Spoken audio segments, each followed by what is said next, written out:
the holidays. A time for friends, family, laughter, and cheer.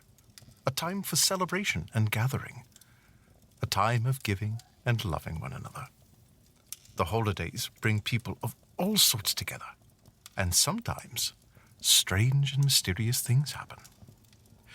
This is a tale about the spirit of giving and the magic of believing.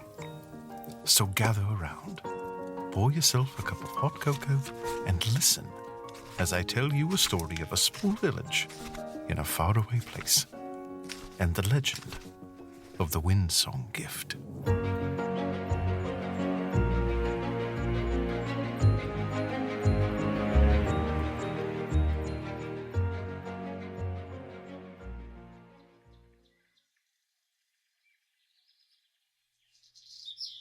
Oh, you'll find something, Willow. You always do. You still have time. What time I have is fast running out, Holly. By sundown tonight, it'll be far too late. I'm sure Mother and Father will understand. Oh, of course they would. But they do so much for us and the village. I want to do something for them. But we give them gifts each year. What do you mean? Yes, but I want to do something different this time, Holly. Something special. Something unforgettable.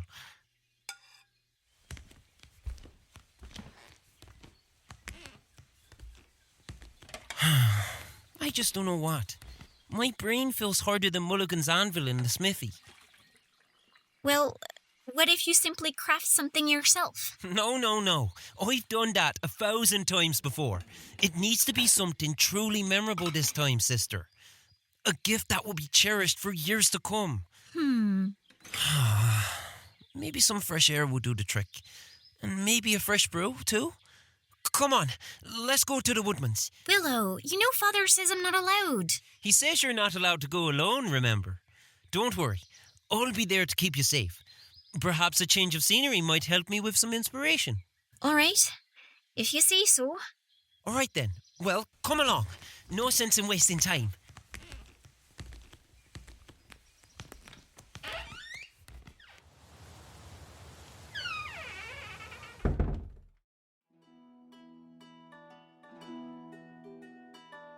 The inn, known as Woodman's Rest, was among the largest of the buildings in the town square, a place that was as old as the town, if not older.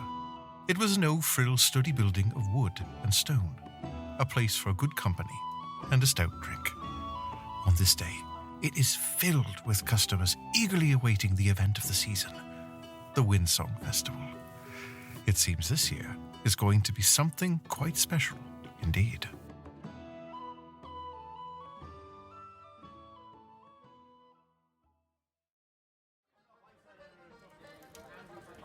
Look, it's old Tom. I haven't seen him around in a while. Where? There, at the corner table in the back. Looks like he's arguing with the blacksmith, Mr. Mulligan. Old Tom looks a bit frazzled. You're right, he does. What are you doing?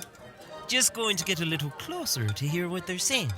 That's all. Willow, it's none of your business. They'll get us in trouble. I'm telling you true, Mulligan. I swear on my mother's grave it's true. Ha! I'm sure you believe it, Tom, but that's a bit far-fetched for me.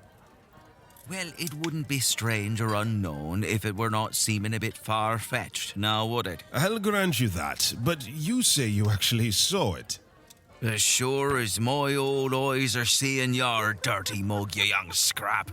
It's been 60 years, but you don't forget something like that.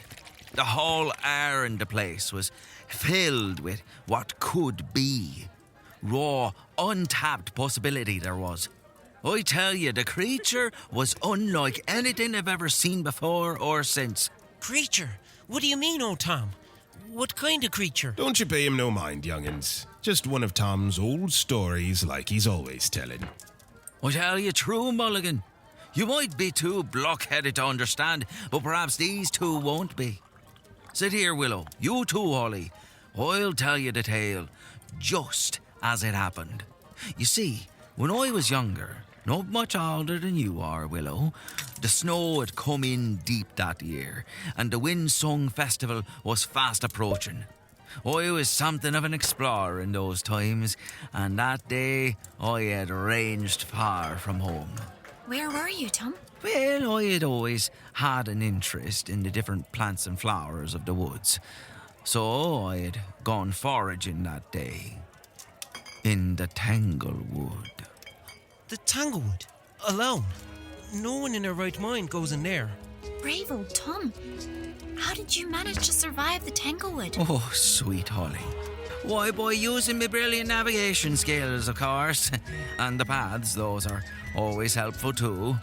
You see, I had heard of a very rare flower, said to be the most beautiful of them all, somewhere deep inside the forest. The Eternal Blossom, it was called, according to my grandfather.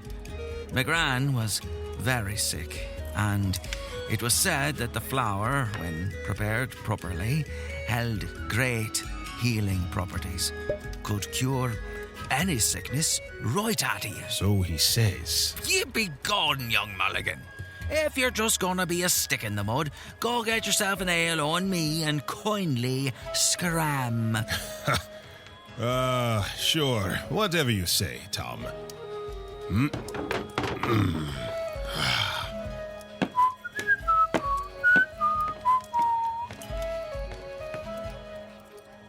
Now, where was I? You were searching for the Eternal Blossom. Ah, right. Well, I had never known my granddad to lie to me, so I was set in stone that I would find it. I walked for hours and hours, my feet aching and my throat bone dry. Then I came upon a tangled thicket of vines and creepers. Pushing through them, I stepped into a clearing. At its centre was the largest oak tree I'd ever set eyes on. An oak tree? What happened then? Well, young Willow, I was peering into the highest branches, so high I almost couldn't see the top, when suddenly there was a noise. A curious merry laughing came to me as if a forest brook were given a voice. "What brings you to my home?" The creature spoke, its voice a melody full of otherworldly magic and knowing. "I come for the Eternal Blossom," I says. "My grandmother is ill and in desperate need." The voice was silent for a moment. Then there came a rustling through the forest. The whole air was full of a charge, and my hair stood on end. The music began then, and I will remember until me dying day. It was light and sweet as honey to my ear, and yet strong and solid as the roots of the great oak in front of me. Otherworldly and strange it was, but also comforting. At that moment, I saw a small figure alight on a branch of the oak. Well, what happened next? That can't be it. Willow, my boy, I truly wish there was more to the story. But alas, I could never recall what this creature truly looked like. I might call them an elf, but you must understand that is only based on the vague impression it left in this old noggin. All the music faded away, and so did my memory of the encounter. The next clear moment I recall is standing at the edge of the Tanglewood, holding a beautiful blue flower. I brought it home immediately, of course, and I seemed to know how to prepare it for my gran, even though I had never done such a thing with this flower before in my life. Not long after, my old gran grew stronger, until she was up and about as if no illness had ever held her. That's amazing. And you truly believe it was this creature who helped you? Indeed I do, lad. Others may say I'm cracked, but I will hold to it until my dying day. I believe you, Tom. Truly, I do. And in fact, your story has just inspired me. Come on, Holly. Where are we going now? To find a map.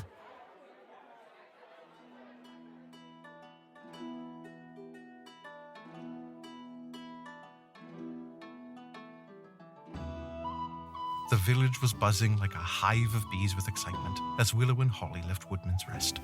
They waved to their mother and father as they passed the town meeting hall. Many were preparing for the festival, and as the village headman, their father would be at the center of it. This suited Willow perfectly at the moment, as such talks always took more time than everyone thought. With a bit of luck, he would accomplish his task and return with none the wiser. He returned to the house to gather some supplies and an old map. Soon enough, Willow and Holly found themselves deep in the eerie embrace of the Tanglewood.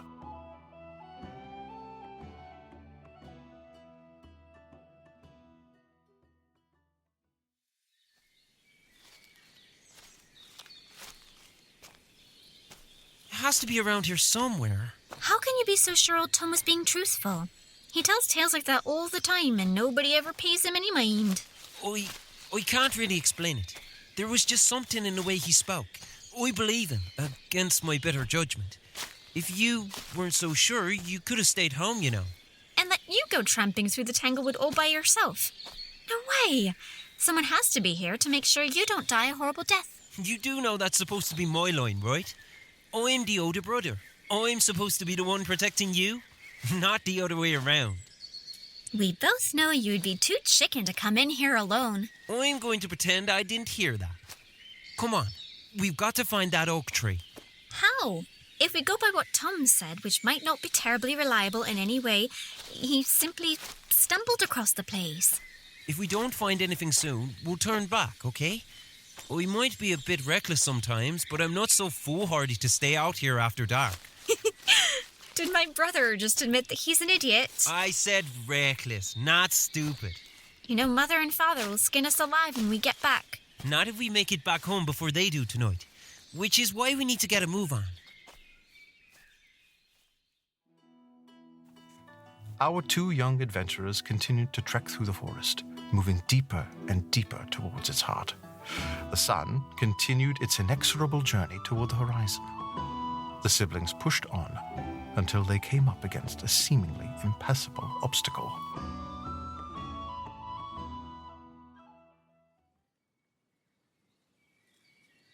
Oh, I knew we should have turned back. We're stuck. There has to be a way through these trees. I can't see a thing. The bushes are too thick. Wait, shh. What was that? What was what? Look, down there, by your feet. Step back. It's a tunnel. I can't see much, but it might be a way in. Are you insane? What if you get stuck? It looks big enough if I crawl. You could always keep watch out here if you want. No way! You're not leaving me alone out here. Well, come on then. As long as we're careful, we'll be all right.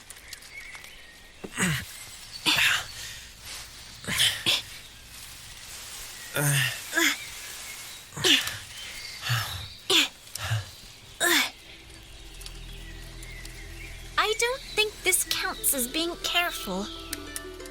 By all the gods in this world, it's beautiful.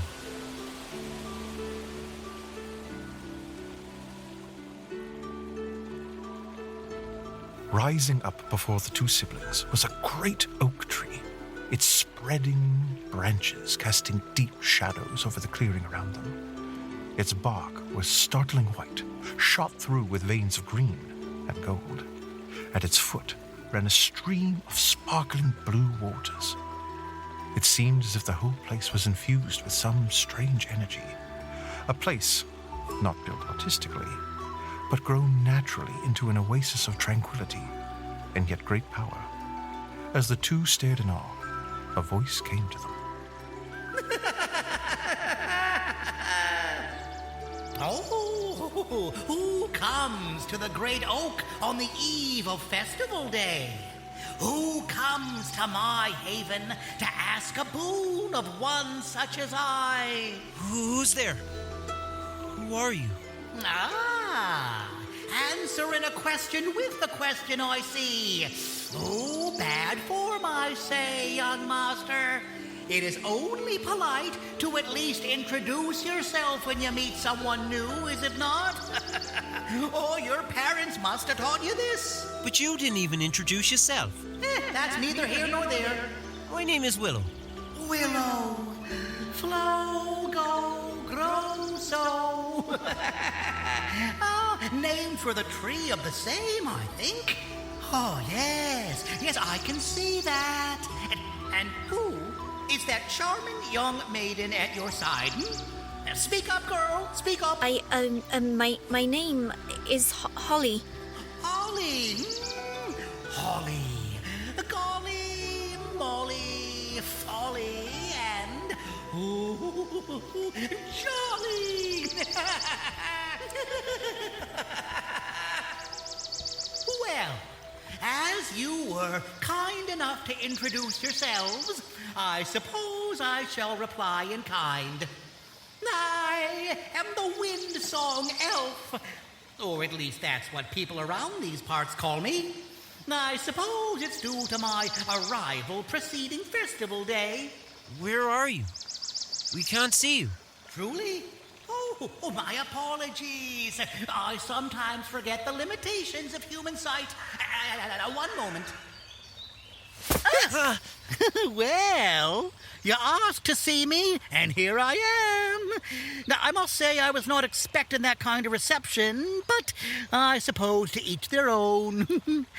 So, what are two young fleshlings like yourselves doing out here on the eve of Festival Day? You do know how important tomorrow is, don't you? Yes, of course. That is why we're here. We wanted to meet you to ask a favor. A favor? Maver, paver, saver. Well, he did really. It was mainly his idea. We apologize if we are intruding. After you rascals took the trouble to get out here, I suppose I should be flattered, scattered, mattered. We heard in town that you're able to help people find things they are searching for. Is that right? Well, it might be, or it might not be. Let's suppose for a moment that what you heard is true. What is it that you would ask of a being such as I? Well, it's for my parents, you see. They always do so much for the people of the village.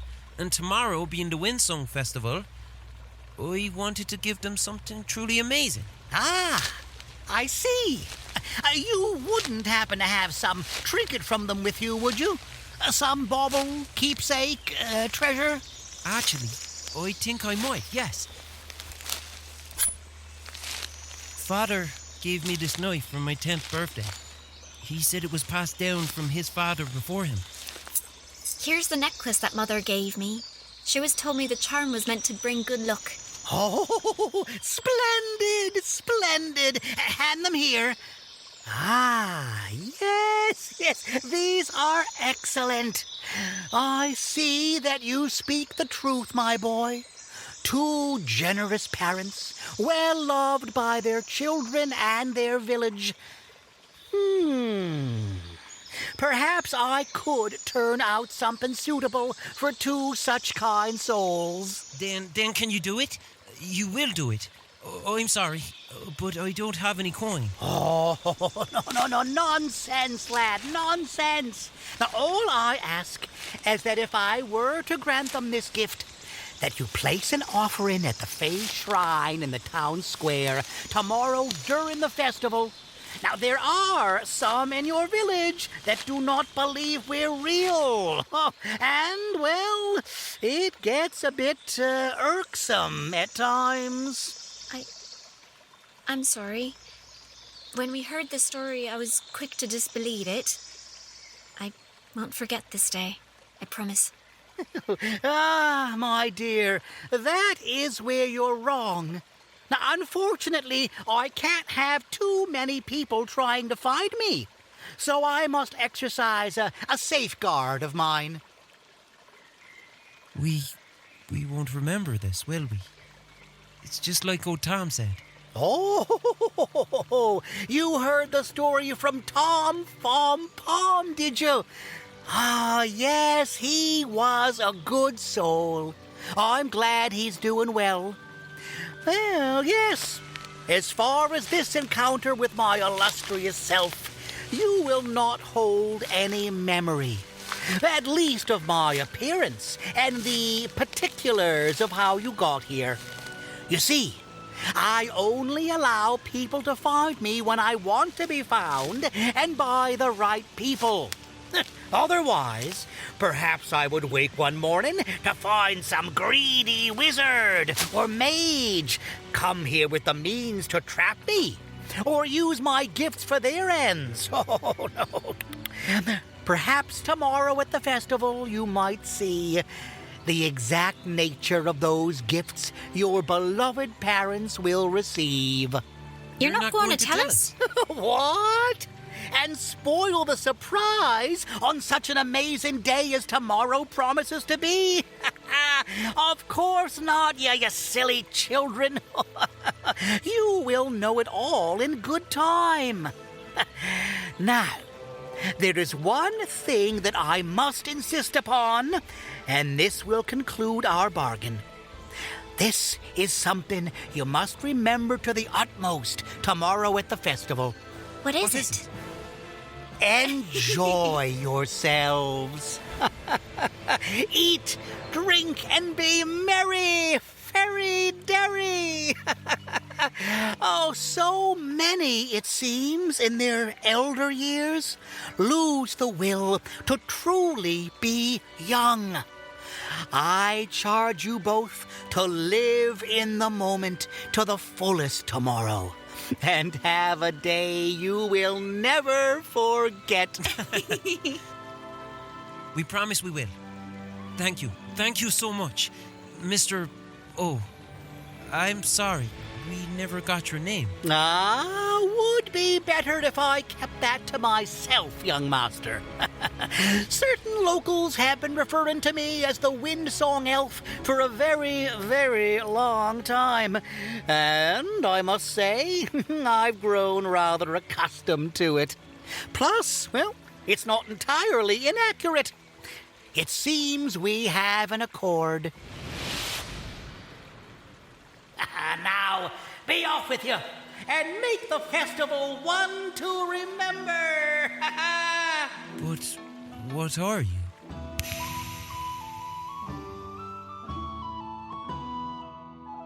The children instantly found themselves in the town square, with the knowledge that their mission had succeeded, but without any knowledge of the route they had taken or any description of their benefactor. They stumbled home.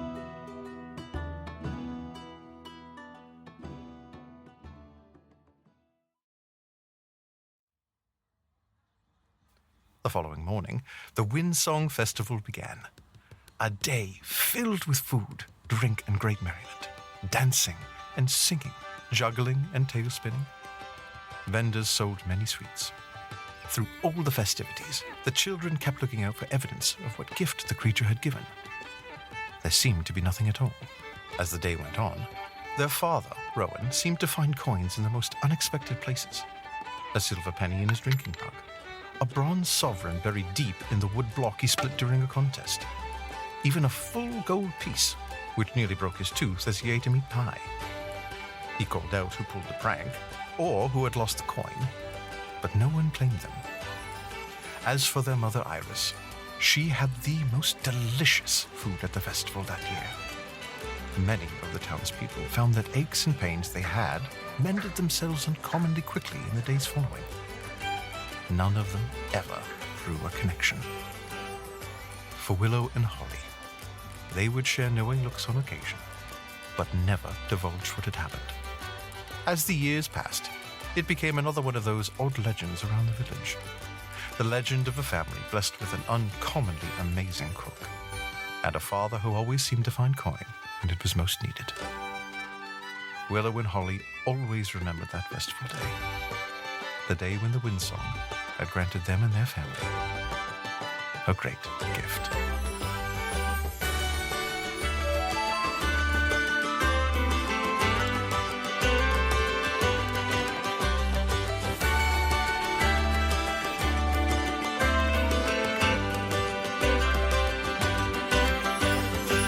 Thank you for listening to The Windsong Gift. Written by Wesley Bryan and produced by Iridescent Acorn Productions. The actors are as follows: Jordan Whitby as Willow, Tina Aurora as Holly, Brendan Craig as Mulligan, Joshua Nicholson as Old Tom, Ray O'Hare as the Windsong Elf, and Rob Harrower as the narrator. If you liked the Windsong Gift, please consider leaving us a comment and a like, and follow Iridescent Acorn Productions to get notifications on when we post new shows.